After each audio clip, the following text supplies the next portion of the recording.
नमस्कार, स्वागत है आप सभी का इंडिया पर। मैं हूं निशांत गुप्ता और मैं प्रियांशु मिश्रा। सीतापुर की सुर्खियों वाले खबरनामे का आगाज दिन भर की बड़ी खबरों के साथ।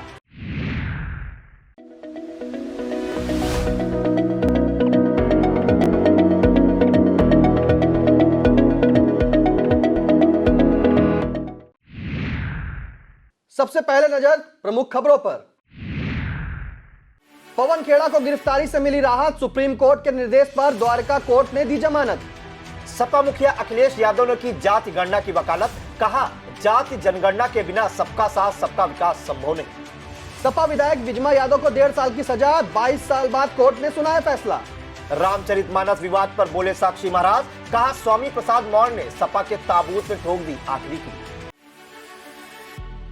पीएम स्वामित्व योजना में उत्तर प्रदेश सबसे आगे, आगामी जून 2023 तक पूरा हो जाएगा ड्रोन सर्वे का कार्य। शिवपाल यादव ने दिया संकेत, सपा में होगी मुख्तार अंसारी बंधुओं की वापसी। हरदोई जनपद में पड़ावों पर अव्यवस्थाओं से जूझ रहे परिक्षार्थी। अनुदान पर कृषि यंत्रों के लिए 25 फरवरी को दोपहर 12 बजे तक विभागीय वेबसाइट पर की जा सकेगी बुकिंग।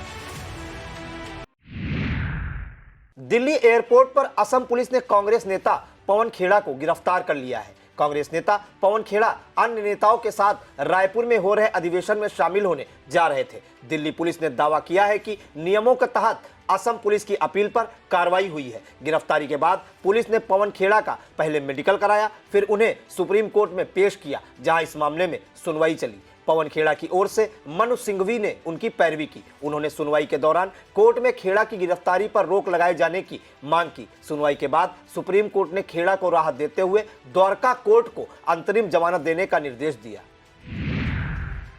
यूपी विधानसभा में नेता प्रतिपक्ष अखिलेश यादव ने अपने भाषण में यूपी में जाति जनगणना कराए जाने की मांग की है। उन्होंने कहा कि बिना जाति जनगणना के सबका साथ सबका विकास नहीं हो सकता। सरकार को बताना चाहिए कि सरकार इससे पीछे क्यों हट रही है। इसके साथ यह भी कहा कि सपा ने पहले भी मांग की है और अब भी इसके पक्ष में है कि यूपी में जाति जनगणना की जानी चाहिए, यह जरूरी है। अखिलेश यादव ने यूपी में इन्वेस्टर समिट आयोजित करने पर कहा कि सरकार यहां पर मेला ना लगाए, सदन को यह बताया जाए कि अभी तक कितना निवेश हुआ है। उन्होंने तंज कसते हुए कहा कि लगता है कि जो भी सूट और टाई पहने हुए था उससे एमओयू करवा लिया। एमओयू की क्या विश्वसनीयता है, सरकार जवाब दे।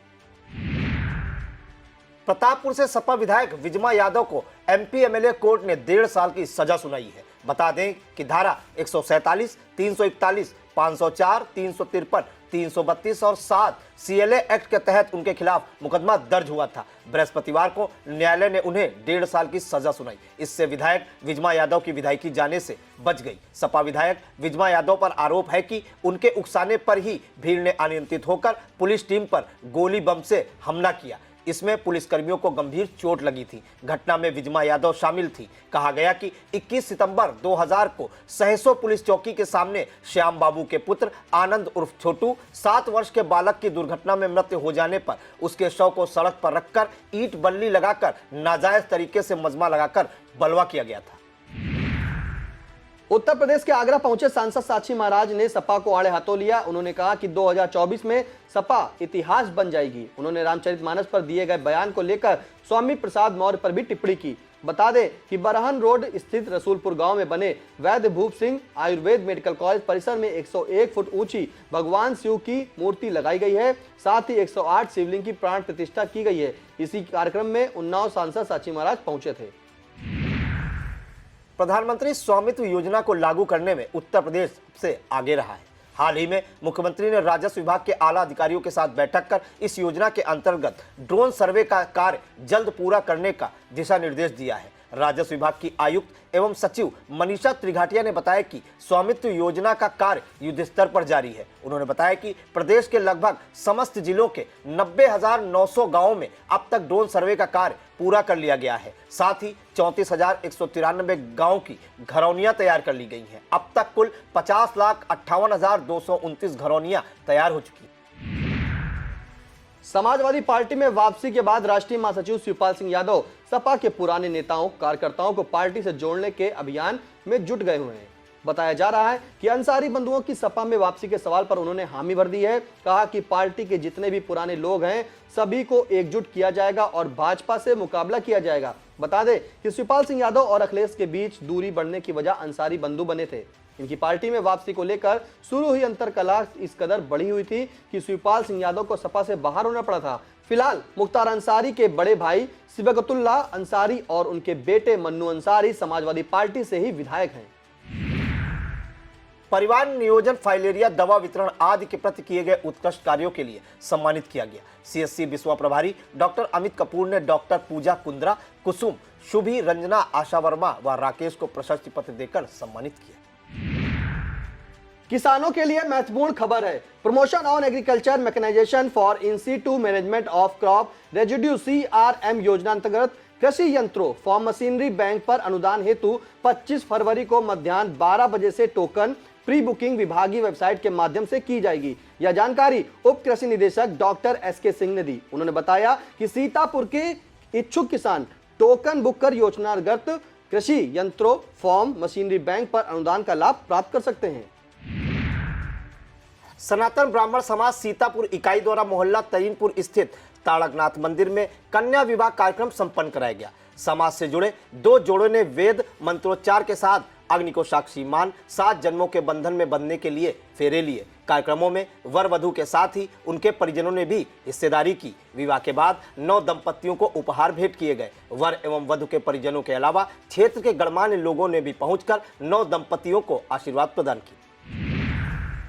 वैवाहिक जोड़ों को आशीर्वाद देते हुए शिक्षक विधायक उमेश द्विवेदी ने कहा कि कमजोर जरूरतमंद परिवार की कन्या का विवाह कराना पुनीत कार्य होता है। सामूहिक विवाह मात्र एक विवाह का आयोजन भर नहीं है, अपितु इसके प्रभाव व समाज हित में लाभ बड़े दूरगामी है। इस मौके पर संयोजक विशंबर दयाल तिवारी, मंडल अध्यक्ष रामदत्त मिश्रा, मंडल उपाध्यक्ष आकाश राय, जिला अध्यक्ष कमलेश पांडे, महामंत्री अजय मिश्रा, नैमिष रत्न तिवारी, जीवेश रत्न तिवारी, सचिन त्रिपाठी, शशिकला मिश्रा, अंकित त्रिपाठी, वेद प्रकाश त्रिवेदी, वेद प्रकाश त्रिपाठी, कृष्ण बिहारी अवस्थी, दिनेश मिश्रा, राम शंकर मिश्रा, सुधांशु मिश्रा, अम्बरीश दीक्षित, शिव बालक त्रिवेदी, आयुषी पांडे आदि लोग मौजूद रहे। ब्लॉक एलिया की ग्राम पंचायत मथना में अपात्रों को आवास आवंटित किए जा रहे हैं, जबकि योजना का लाभ पात्रों तक नहीं पहुंच पा रहा। समता सैनिक दल ने इसकी शिकायत जिलाधिकारी से की है। संगठन की तरफ से एक ज्ञापन भी सौंपा गया। जिला अध्यक्ष डॉक्टर सुधीर कुमार ने बताया कि जिम्मेदार अधिकारियों की मनमानी का आलम यह है कि वह निजी लाभ के लिए अपात्रों को आवास दे रहे हैं। इस मौके पर रामू भारती, संतोष कुमार, दिनेश चंद्र, राम सेवक, राम सागर, संगम, रमाकांत, रमेश कुमार, दीपक गौतम आदि मौजूद रहे। प्रधानमंत्री आवास योजना में गड़बड़ियां थम नहीं रही हैं। गुरुवार के ब्लॉक पिसावा की ग्राम पंचायत हजियापुर सहियापुर के रामरतन भी जनपद मुख्यालय पहुंचे। उन्होंने परियोजना निदेशक कार्यालय में प्रार्थना पत्र सौंपा। बताया कि उनकी पत्नी कांति के नाम क्रमांक संख्या 116 पर PM आवास कृषि योजना में नाम दर्ज है, लेकिन उन्हें आवास अभी तक नहीं मिल पाया है, जबकि उनका परिवार झोपड़ी डालकर गुजर बसर कर रहा है। उन्होंने कार्यालय में मौजूद अधिकारियों से आवासीय योजना का लाभ दिलाए जाने की मांग की है। वक्त हो चला एक छोटे से ब्रेक का। आप देखते रहिए खबरनामा।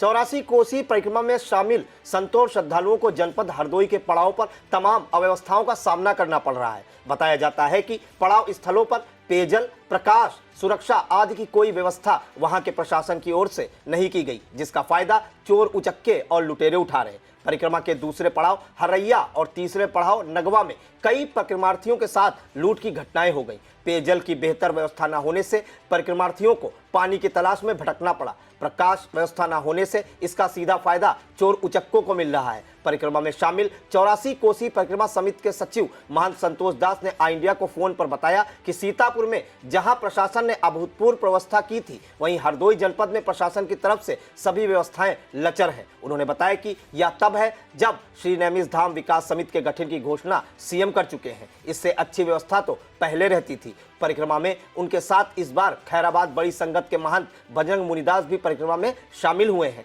हालांकि एसडीएम संडीला देवेंद्र सिंह ने आई इंडिया से फोन पर दावा किया कि उनके यहां सभी पड़ावों पर लाइट, पेयजल, सफाई आदि की बेहतर व्यवस्था की गई है। सुरक्षा के लिए जवानों की भी ड्यूटी लगाई गई है। 84 कोसी परिक्रमा के दूसरे पड़ाव हरैया में रात्रि विश्राम करने के बाद ब्रह्म मुहूर्त में राम नाम कीर्तन करते हुए परिक्रार्थी गुरुवार को तीसरे पड़ाव नगवा कोथावा पहुंचे और पड़ाव स्थल पर डेरा डाल दिया। कुछ देर थकान उतरने के बाद संतों की पंडालों और परिक्रमार्थी भोजन प्रबंध में जुट गए। तत्पश्चात पड़ाव स्थल पर भजन कीर्तन और सत्संग का दौर चल पड़ा। परिक्रमा में देश के ही नहीं अन्य कई देशों से भी आकर परिक्रमार्थी शामिल हुए हैं। इस दौरान परिक्रमार्थियों ने गरुड़ गंगा, गिरजा तीर्थ, हत्याहरण तीर्थ, ज्योतो पापेश्वर, नर्मदेश्वर, पतांगम आदि दर्शन किया। शुक्रवार को परिक्रमार्थी परिक्रमा के चौथे पड़ाव गिरधरपुर उमरारी पहुंचेंगे। यह पड़ाव भी हरदोई जनपद की सीमा में है। इस दौरान परिक्रमार्थी संध्या मृत गोपी तीर्थ सहित कई देव स्थानों और तीर्थों का दर्शन करेंगे।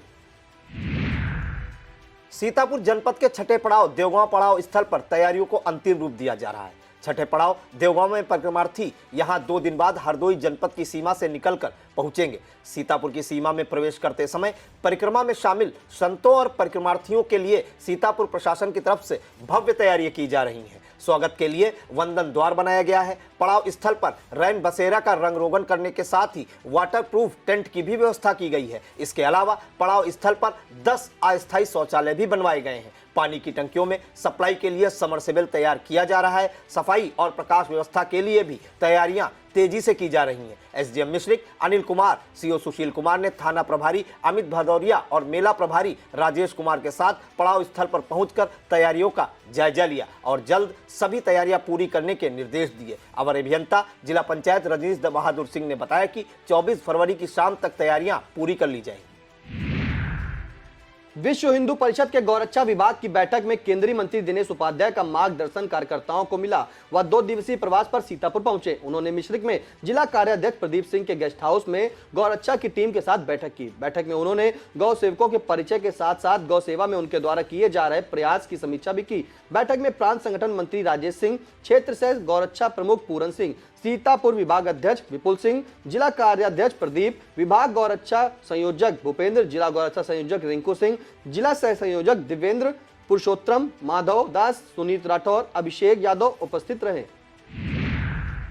गत वर्ष की भांति इस वर्ष भी अनुदानित मदरसों में हज ई सुविधा केंद्र, हज फैसिलिटेशन सेंटर स्थापित किए जाएंगे। यह जानकारी जिला अल्पसंख्यक कल्याण अधिकारी नरेश कुमार ने दी। उन्होंने बताया कि हज यात्रा हेतु ऑनलाइन आवेदन 10 फरवरी 2023 से आरंभ हुए थे। यह आवेदन 10 मार्च तक किए जा सकेंगे। उन्होंने बताया कि तहसील सीतापुर में मदरसा अरबिया मिलिया कजियारा सीतापुर में प्रधानाचार्य मोहम्मद सालिम के मोबाइल नंबर 9453 675299 एवं तहसील पैतेपुर महमूदाबाद में मदरसा शमसुल उलूम प्रधानाचार्य मोहम्मद अहमद के मोबाइल नंबर 8687728172 पर संपर्क किया जा सकता है। लहरपुर तहसील क्षेत्र के ग्राम रमना फार्म स्थित द मिलेनियम एकेडमी में गुरुवार को खेल खेल में फूड व नूडल्स बनाने का आयोजन किया गया। बच्चों ने इस आयोजन को मस्ती एवं गतिविधि के रूप में मनाया, जिसमें कक्षा पीजी से यूकेजी तक के बच्चों ने भाग लिया। सभी बच्चों और शिक्षकों ने बनाई हुई सामग्री का आनंद लिया। विद्यालय प्रबंधक तरनजीत सिंह ने बताया कि इस तरह की गतिविधियों से बच्चों में उत्साह और क्रियाशीलता का संचार होता है।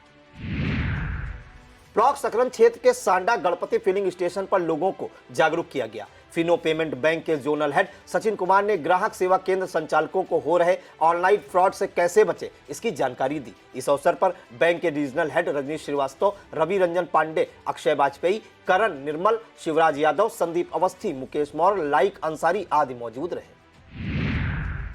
जिला दिव्यांगजन सशक्तिकरण अधिकारी रविशंकर गिरी ने बताया कि दिव्यांगजनों को निराश्रित भरण पोषण अनुदान योजना दिव्यांग पेंशन की सुविधा उपलब्ध कराई जाएगी। प्रश्नगत योजना के अंतर्गत दिव्यांगता पात्रता की श्रेणी हेतु सक्षम चिकित्सा अधिकारी द्वारा निर्गत दिव्यांगता प्रमाण पत्र जरूरी है। उन्होंने बताया आवेदकों को पेंशन पोर्टल पर ऑनलाइन आवेदन करते समय स्थान व आयु संबंधी प्रमाण पत्र, फोटो, दिव्यांगता प्रमाण पत्र, आय प्रमाण पत्र अपलोड करना जरूरी है। विकासखंड मिश्रिक के मां भवानी शक्तिधाम लोहर खेड़ा में 24 जनवरी से होने वाली रामकथा की सभी तैयारियां पूर्ण कर ली गई हैं। ये जानकारी संयोजक नीरज सिंह ने दी। नीरज सिंह ने बताया कि रामकथा का शुभारंभ कलश यात्रा से होगा। कलश यात्रा सुबह 10 बजे मिश्रिक ददीत कुंड से प्रारंभ होकर मां शक्तिधाम मंदिर लोहार खेड़ा पर समाप्त होगी। रामकथा महेश्वरी द्वारा 2 मार्च तक सुनाई जाएगी। सीतापुर शिक्षा संस्थान रसौरा में फ्रेशर पार्टी का आयोजन धूमधाम से किया गया। संस्थान की सचिव डॉक्टर सुमन मेहरोत्रा ने समस्त प्रशिक्षुओं को एक अच्छा शिक्षक बनने के लिए प्रेरित किया। प्राचार्य डॉक्टर मनोज कुमार ने समस्त प्रशिक्षुओं को अच्छे शिक्षक के गुणों से परिचित कराया। इस मौके पर संस्थान के registrar Manoj Kumar Sharma, doctor Sanjeev Singh, doctor Aftab Jat Siddiqui, doctor Rachna Mishra, Imran Khan, Pankaj Verma आदि लोग उपस्थित रहे। विनियमित क्षेत्र के अंतर्गत सीतापुर महायोजना के तहत प्राप्त आपत्तियों पर सुनवाई कलेक्ट्रेट सभागार में नगर मजिस्ट्रेट अमृता सिंह द्वारा की गई। 3 दिवसीय आपत्तियों के निस्तारण के दूसरे दिन प्राप्त 129 आपत्तियों की सुनवाई की गई। नगर मजिस्ट्रेट ने बताया कि जो भी आपत्तियां शेष रह गई हैं उनकी सुनवाई 24 फरवरी को की जाएगी। 84 कोसी परिक्रमा मार्ग पर स्थित मां भवानी शक्तिपीठ में शुक्रवार से 7 दिवसीय रामकथा का आयोजन किया जाएगा। दधीच कुंड से कलश यात्रा के साथ रामकथा का शुभारंभ भी होगा। वृंदावन से आई महेश्वरी रामचरितमानस के प्रसंगों का वाचन करेंगी। यह जानकारी रामकथा महोत्सव संयोजक व आरएमपी महाविद्यालय के हिंदी विभागाध्यक्ष डॉक्टर जयवीर सिंह ने दी। उन्होंने बताया कि यह आयोजन 2 मार्च तक चलेगा। यह था आज का खबरनामा। आप देखते रहिए आई इंडिया। हमें दीजिए इजाजत। नमस्कार।